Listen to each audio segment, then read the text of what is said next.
Hey everyone, it's Tim again here. I actually just clocked out at the end of my shift at a Sonic. That's why I'm just sitting here in all blue, but I was just thinking about something. There seems to be yet another lie coming in that you were hurt, and so it seems like what you do isn't enough. And you're only capable of doing so much, and you're scared that God's not going to accept it. Now, there's actually two examples here of God realizing that realizing that people can only go to a certain point, and then He comes down and meets them halfway. First one is biblical. He's talking to Peter afterwards. I mentioned this a couple videos ago, saying, "Do you love me 3 times?" But there's also more to it than what I said.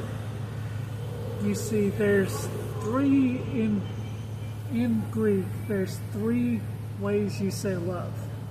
There's agape, which is an unconditional love, which is a love you would have for God or a love He has for us.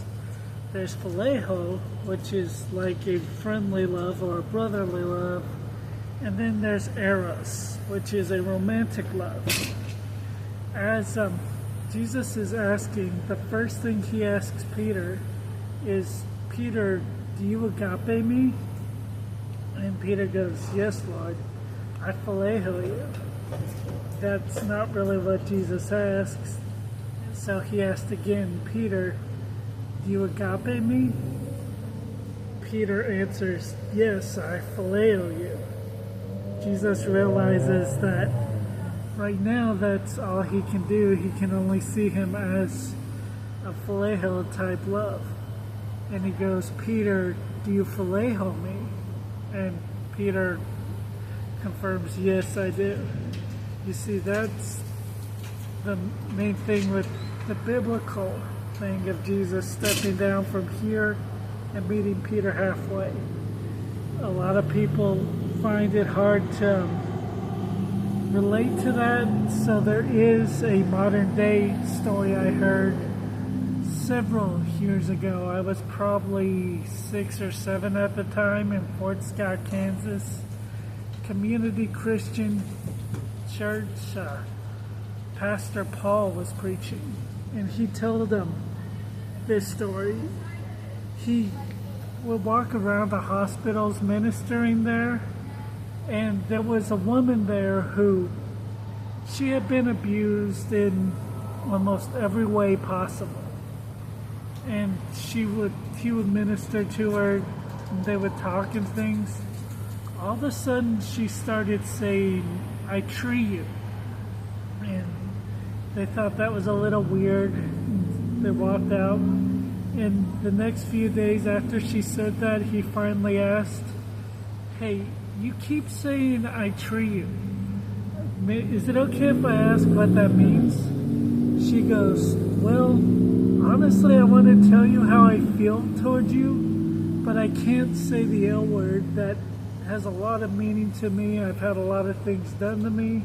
I can't say that word, but I looked out my window and I saw this tree, and it's a very beautiful, bright tree.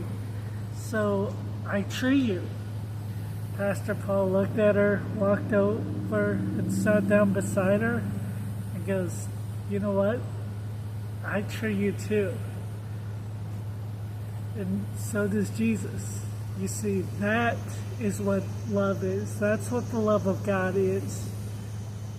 And that's what you're dealing with when you're praying to God. Yeah, you might have been hurt. And yes, if possible, He wants you to love Him with all your heart and with all your soul. But right now, if you can't do that, He will accept what you're giving Him.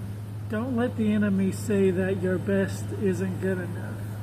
Give Him your best, and God will make your best better. He'll help you grow, and He'll protect you in His love. That's all I have for this time. See you guys next time. Bye.